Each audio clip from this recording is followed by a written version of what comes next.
nous trouvons dans le bassin d'alimentation en eau du captage de Choix en Haute-Saône, captage reconnu prioritaire pour les enjeux risques phyto et nitrates par l'Agence de l'eau et dont l'amélioration de la qualité de l'eau est un des objectifs. Sur ce bassin, plusieurs agriculteurs font partie d'un groupe du dispositif national Défi Éco-Phyto, qui a pour objectif de réduire l'usage des produits phytosanitaires tout en restant performants. Les agriculteurs mènent, entre autres, des essais avec la Chambre d'agriculture de Haute-Saône pour évaluer l'impact de pratiques limitant les phytos. Comme on peut le voir dans ce champ, les graminées adventices peuvent devenir un problème pour le développement des cultures. C'est au plus tôt qu'il faut agir contre vulpins et raies gras pour limiter leur impact. Aussi, dans cet essai, deux grands leviers d'action sur les graminées ont été mis en œuvre par l'agriculteur. Le travail du sol, avec le labour d'un côté et le faux semis de l'autre, et ensuite un décalage de la date de semis du blé.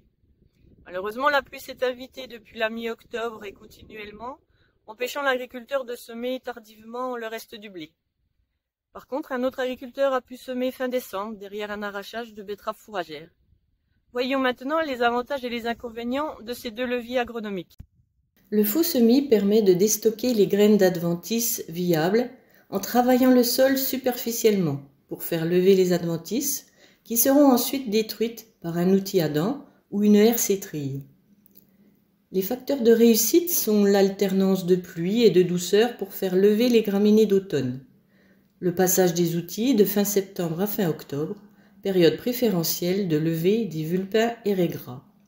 Le choix des bons outils tels que les vibro-déchaumeurs ou les déchaumeurs à disque indépendants pour le travail superficiel entre 3 et 5 cm et les herses de déchaumage pour le travail très superficiel entre 1 et 2 cm. Le labour est un autre levier majeur de gestion des graminées, en enfouissant à 20 cm de profondeur les semences d'adventices qui ne pourront pas germer. Mais pas tous les ans, pour éviter de remonter le stock de graines.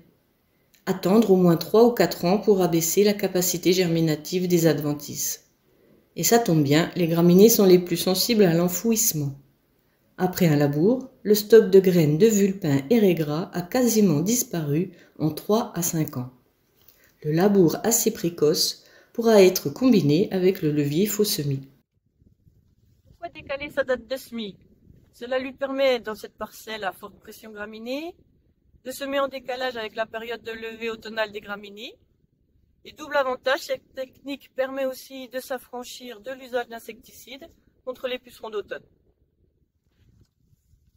Le levier décalage date de semis est dépendant des conditions météo, douceur des températures et un peu de pluie pour faire lever les graminées à détruire et laisser le temps de réaliser son semis dans de bonnes conditions.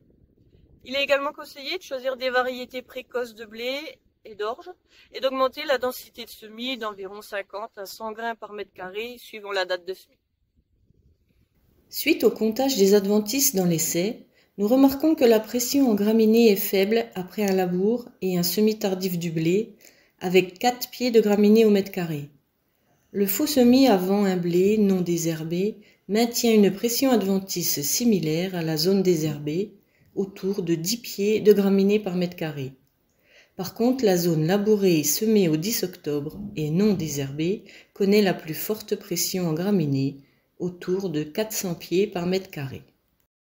En juin, la pression en graminées est restée faible après un labour et un semis tardif du blé, ainsi qu'après faux semis et désherbage, avec moins de 10 pieds de graminées au mètre carré. Le faux semis, avant un blé non désherbé, ne permet plus une pression adventice similaire à la zone désherbée, qui passe de 12 à 92 vulpins par mètre carré. Enfin, la zone labourée semée au 10 octobre et désherbée au printemps a vu sa pression en vulpins diminuer de 400 à 24 pieds par mètre carré, mais avec une recrudescence de la vulpiquedra à 130 pieds par mètre carré. Les meilleurs résultats sur la pression en graminées, dans un contexte annuel difficile, sont donc obtenus avec les leviers faux semis et labour associés au retard de semis du blé.